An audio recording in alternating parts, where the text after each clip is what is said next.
Good morning เด้อทุกคนสบายดีตอนเช้านะทุกคนจากเมืองปากแบ่งอากาศโคตรดีนี่60ฟาเรนไฮต์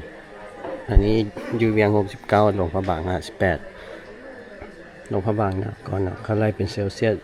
ส15องศาทุกคนอยู่เวียง20องศาหลวงพระบาง14องศาอากาศโคตรดีวิวยามเช้านะทุกคนตอนนี้7:46มื้อนี้กบก็จะลองจากปากแบ่งไปหลวงพระบางทุกคนน่าจะฮอดหลวงพระบางประมาณ5 โมงแรงเนาะอยู่ท่าเรือเพราะว่าปีกบซื้อจะปีเดียวแต่ว่าไปฮอดหลวงพระบางมื้อนี้ก็ต้องโชว์ปีเก่าปี400,000ที่ซื้อเมื่อวานนี้เนาะทุกคนเอาไว้ในกระเป๋าย่างดีพื้นท่าเรือบ่ฮู้ว่าต้องย่างไปเองบ่หรือว่าคนมาหับหรือว่าจังได๋นอนรับดีเนาะทุกคนห้องกบบ่มีผู้ใดโกนเลยบรรยากาศดีม่วนเนาะม่วนแน่ม่วนว่าเมื่อวานกินเบียร์กับหมู่มาผู้ใดก็18-19 ปีเนาะ20 ปีเอาเลยเท่ากับหมู่จะม่วนปะวันนี้เอาก็จะกินข้าวเปียกเนาะกินเฟอร์แต่โฮสเทลนี่ก็มีมองกินแหละแบ็คเฟิร์สของต่างประเทศจะแบบกินข้าวจีกินมักไม้กินอย่างเงี้ยแต่ของเขานี่ต้องยัดข้าวใส่มาถึงแน่น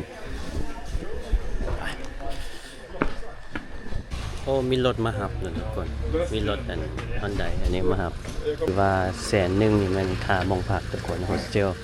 20,000นี่มันขับส่งไปกับนี่ไปสิกินเฟอร์นะทุกคน8 โมงแล้วโอ้ว่าเพื่อออกจะมองกินต้มมีอยู่ท่าเรืออันนี้ย่างไปเนาะเมื่อกี้ที่ขึ้นรถแต่ว่ารถเต็มเลยพากันย่าง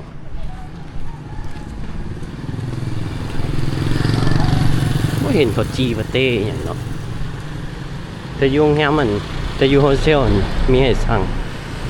แต่ผมไม่ได้สั่งกินต้มมีเหรอชื่อเขาจีกันนะก้อน30คือว่าปาเต้โมเมนต์ปาเต้เป็นแซนด์วิชTitta sen, no, kep, krab. ฮอตงานอะไรทุกคนฮอตเลยเนาะบัดนี้เฮือลงไปเปลี่ยนลำใหม่ตอนเขามาเขานั่งลำนี้กับนั่งอีกลำนี้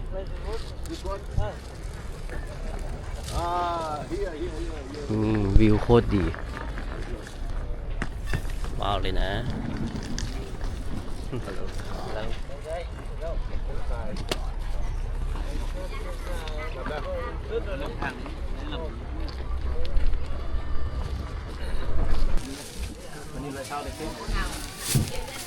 ใส่ส่งเนาะใส่ถุงใส่เกลือ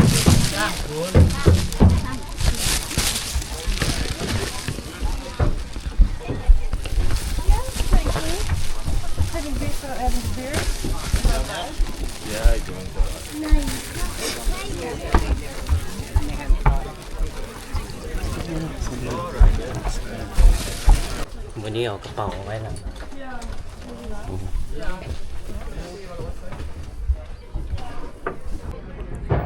เพื่อลองไปนี่ตัวนี้ราคาเบสิกทุกคนถือถ้าราคาหรูขึ้นมาแพงขึ้นมาจะเป็นตัวนี้จะมีมุงนั่งแบบสบายมีบาร์ขัดเลยเอาเครื่องไว้ก่อนอันนี้เป็นเงินครัวครับตัวนั้น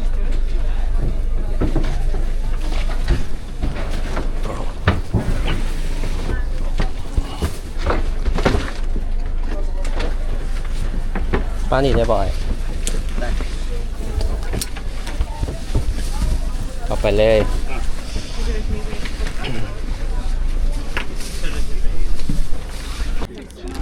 กินแซนด์วิชทุกคน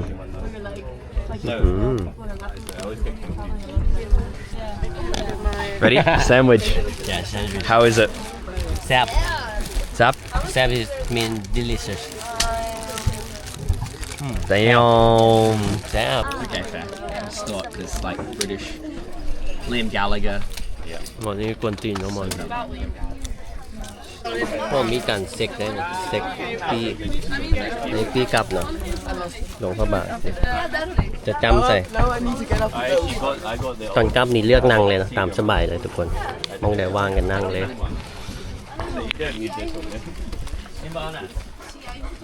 Somebody got two?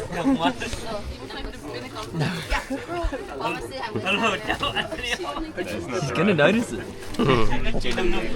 Yeah, I did. 9 โมงนะทุกคนเหงื่อออกแล้วโอ้มาเบิ่งกันว่าจะใช้เวลาจากชั่วโมงเนาะมื้อนี้เนาะทุกคนไปฮอดหลวงพระบางห้องน้ำอยู่นี่มีตะโกกนะทุกคนเนาะเป็นตะโกกแล้วก็เห็นวิวอยู่นี่เลยตอนนี้เกือบ12 โมงแล้วนะทุกคนมาได้ประมาณ3 ชั่วโมงแล้วก็จะผ่านสัญญาบุรีเนาะน้ำของจะลองผ่านฝั่งนี้จะเป็นสัญญาบุรีรถก็จะจอดทุกชั่วโมงคือเก่าเลยฝั่งนี้จะเป็นสัญญาบุรีเด้แล้วก็จะลองขึ้นไปจังไหนก็ฮอดทำติ่งแล้วก็จึงเข้าไปหลวงพระบางนะทุกคนแต่อันนี้จะไปจอดอยู่ท่าเรือนอกเมืองเนาะทุกคนแล้วก็นั่งรถไปในเมืองต่อประมาณ15 นาที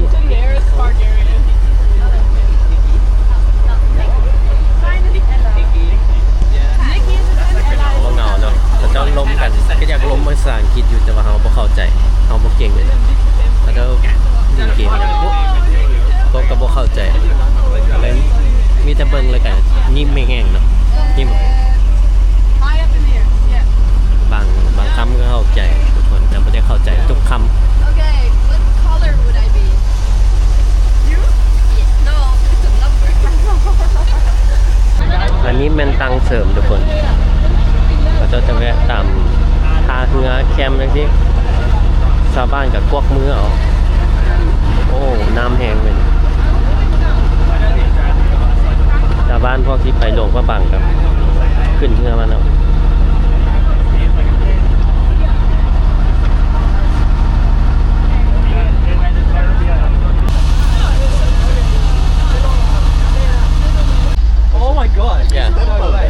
อันนี้ฮอตทำจริงแล้วนะทุกคนบางโอเคตอนนี้3 โมงป่าย10เขากันแนะนำหมู่ต่างประเทศเนาะว่าให้ต้องมาอีกประมาณ1 โมงครึ่งนี่แหละฮอตนั่นเนาะฮอตท่าเรือไปต่อเลยโอ้ตก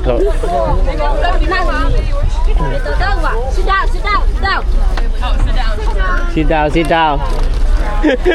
Oh my goodness.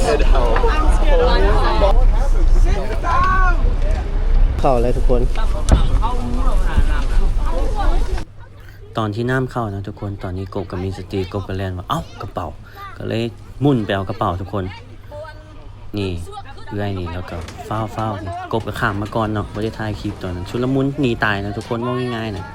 นี่ก็ช่วยทุกคนออกมาช่วยพวกมูแต่ตอนนี้กบโบฮู้เนาะว่า3 เมลูกไปอยู่ใส่เพราะว่าเขาจะอยู่ข้างหน้าอยู่ในคลิปนี่กบโบเห็นเลยกบนางหลังนะทุกคนกบโบเห็นเลยแล้วในตอนนั้นผู้ใดก็เอาชีวิตรอดหนีตายอย่างเดียวนะทุกคนตอนนี้สังเกตเบิ่งเนาะหัวเรือจะจมก่อนทุกคนและมันก็ค่อยๆมาทั้งหลังแต่โชคดีที่มองกบอยู่หันมันบ่เป็นหยังนี่อันนี้มันหักเนาะนี่สังเกตเบิ่งทุกคนนี่ทั้งหน้าเรือนี่ก็คือเรียบร้อยแล้วและ3 แม่ลูกขึ้นอยู่ใส่บ่เห็นเลยเนาะตอนนี้ก็เห็นบ่ทุกคนตามในคลิปเลยทุกคนชุลมุนอีหลีเนาะผู้ใดก็ย่านตายนะเพราะง่ายๆนะ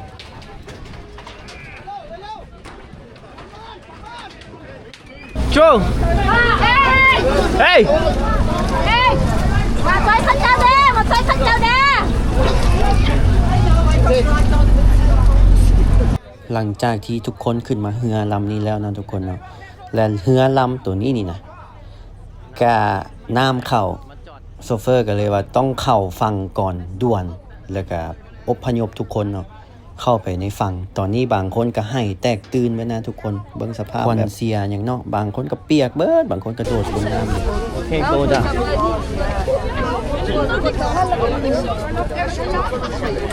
Be careful, guys. Be careful. But we like kiwi. Where's your backpack? It's gone. My backpack is gone. อันนี้กับมูกอบนะทุกคนกระเป๋าคือว่าหายไปเรียบร้อย แล้วเรือลำตัวนี้เนาะทุกคนเป็นเรือลำที่มาช่วยพวกเขา2ลำเนาะลำตัวนี้มาฮอดก่อนแล้วเขาเจ้าก็ไปคนเอาเครื่องกระเป๋าอยู่ในเรือเก่าหั่นนะที่ข้างหั่นนะแล้วก็ไปเอา13คนอยู่ฝั่งพุ่นเนาะที่เขาเจ้าลอยน้ำไปมาจังว่านี่ก็ชลมุนเนาะทุกคนบางคนก็ยังตกใจอยู่บ่เซาอยู่นะบางคนก็แพนิคคิดเห็นตัวเองเนาะทุกคนเวลาไปเที่ยวต่างประเทศแล้วมันมีเหตุการณ์จังซี่นะเหตุการณ์ที่ว่ารอดตายจังซี่นะทุกคนก็ยังช็อกอยู่ยังตกใจยังย่านยังเฮ็ดหยังบ่ถูกนะทุกคนผู้ใดบ่ได้อยู่ในสถานการณ์อาจจะบ่เข้าใจเนาะเพราะว่าตอนกบมาพากคลิปนี่ก็คือมีดราม่าว่าเป็นหยังคือบ่ช่วยสามแม่ลูกก่อนคือเป็นหยังคือบ่ช่วยเด็กน้อยตาดำๆบ่อีตนกับเจ้าว่าเพราะว่าในตอนที่น้ำเข้าจังหวะนั้นทุกคนก็เอาชีวิตตัวเองรอดก่อนเนาะทุกคนบ่แม่นว่าเห็นแก่ตัวและอีกอย่างกบก็บ่ได้เห็นเลยสามแม่ลูกเขาเจ้านั่งข้างหน้าเนาะเขาเจ้าแวะรับแคมทางนะทุกคนระหว่างทางมาเขาเจ้าจะจอดทุกๆชั่วโมงเนาะแล้วก็จะรับคนตามบ้านนั่นแหละเขาจะไปนั่งแคมฟังเนาะหับมาบัดนี้ค้นขึ้นมาเขาก็ไปอยู่ทางหน้านั่งทางหน้านั่งพื้นนั่งอย่างแหละมีตังสำรองนั่งเรือมาหับขี่ไปอีก 1.5 ชั่วโมงครึ่งนั่นแหละทุกคนตอนนี้กบกะมาบ้านมูเนาะทุกคนถือว่าเกือบตายเนาะประสบการณ์ขี่เรือครั้งแรกจากปากแบงมาหลวงพระบางเกือบเหลือแต่ซื้อเนาะกบกับมาเซ็กเครื่องกบโซกีก็คือตอนที่น้ำมันเริ่มเข้ามันถึกตีนกบก่อนเนาะกบสิเล่าเหตุการณ์ให้ทุกคนฟังเหือต่ำหินกายทำตีมาหน่อยหนึ่งปุ๊บต่ำหินป้องครึ่งหนึ่งทุกคนแตกตื่นพากันยืนขึ้นต่างประเทศอีกอย่างเกียมเบิดเหลียวเบิ่งชูซีบมีประมาณ5 อันทุกคนบ่ผิดเนาะ5 อันประมาณ5 อันอยู่ข้างหน้าหมดเลยและกะตายแล้วบ่แม่นน้ำที่เข้าแล้วบ่กะท่าเบิ่งสถานการณ์จังหวะนั้นกบกะมีสติแล้วก็เกี่ยมว่าสิโดดข้ามไปฝั่งพุ่นหน่อยนึงน้ำมันซึมเข้ามันถึกตีนซ้ายเนาะกบอยู่ฝั่งซ้ายมือมันถึกตีนปึ๊บบ่แม่นแล้วเกี่ยมแบบเอา power bank เอาอย่างออกเกี่ยมสิโดดข้ามไปฝั่งพุ่นหน่อยนึงก็มีสติกระเป๋าแลนไปเอากระเป๋าโชคดีก็คือกบเอากระเป๋าไว้นอกบ่ได้ไว้ในพื้นตีนเหยียบทุกคนเพราะว่านักท่องเที่ยวส่วนใหญ่เขาจะเอาไว้พื้นทั้งลุมตีนเหยียบและเขาก็จะเอาแป้นไม้อัดเนาะแป้นที่ว่าพื้นเขาเหยียบนะมาวางใส่แล้วมันก็เป็นพื้นเรียบและกบหันฮู้ว่าคันเอาไว้หันแล้วมันเวลาเหือฮอดมันได้ท่าโดนก็เลยให้ทุกคนเอาเข้าก่อนกบเอาไว้นอกเอาไว้กล้องมองกับเจ้านางแลนไปเอาลากมาปึ๊บมาก็ว่าคันที่โดดไปพร้อมกระเป๋าก็ตายที่มันนับก็เลยหาวิธีกบมีธงอันนั้นเนาะทุกคนเขาเอิ้นอิหยังวะเจ้าเนาะเจ้าให้ธ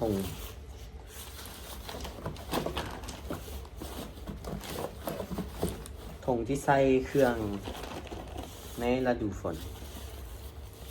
มันจะเป็นจังซี่กบก็เลยขึ้นแล่นไป แต่ว่ามันอยู่ในกระเป๋าทุกคนแต่มันซอกยากกะที่เฮ็ดจังซี่นี่ก็ถ่ายอยู่เนาะเฮ็ดจังซี่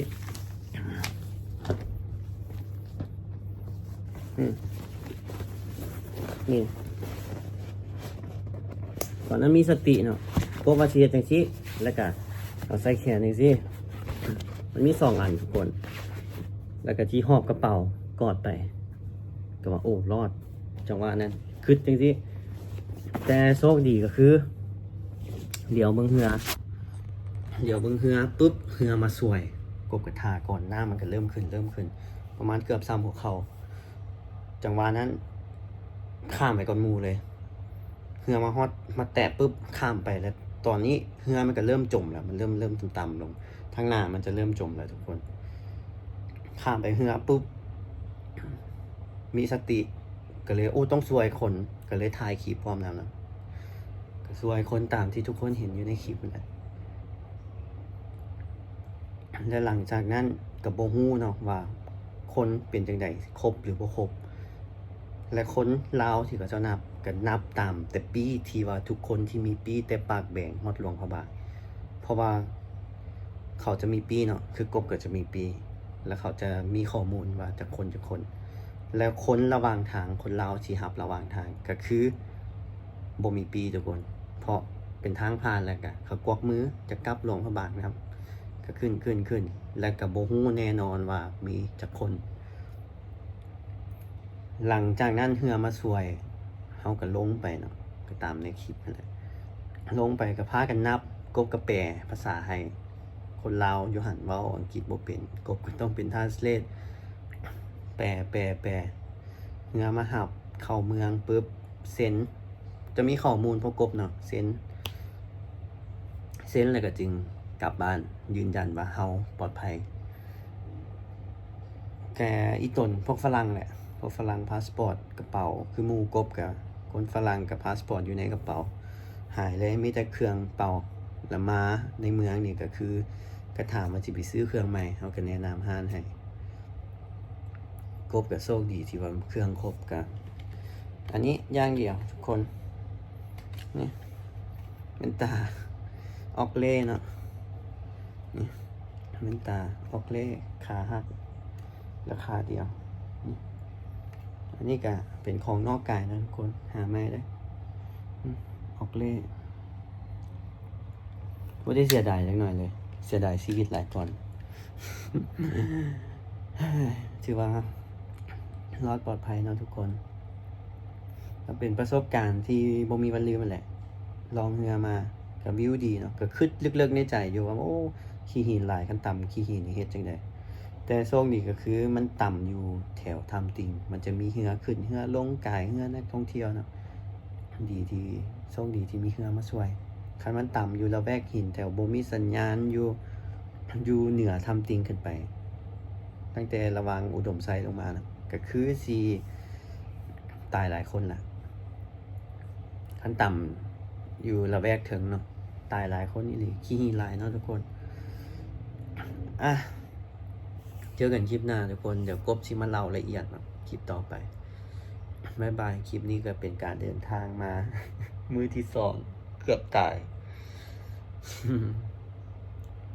ชีวิตมันสั้นเนาะถือว่าใส่ให้เฮ็ดทุกมื้อให้มันดีที่สุดจึงจะบ่เสียใจกบก็เป็นคนที่คิดบวกเนาะเจอเรื่องให้เฮาสิไปซีเรียสนี่เนี่ยซีเรียสก็บ่ได้หยังเนาะก็มีแต่ยิ้มมันเฮ็ดหยังบ่ได้เลยเด้ก็ยิ้มแล้วก็ยอมรับความจริงเจอกันคลิปหน้าทุกคนบ๊ายบายกบยังอยู่หลวงพระบางเนาะทุกคนอยู่บ้านมูนี่แหละบ๊ายบายแล้วเจอกันคลิปหน้า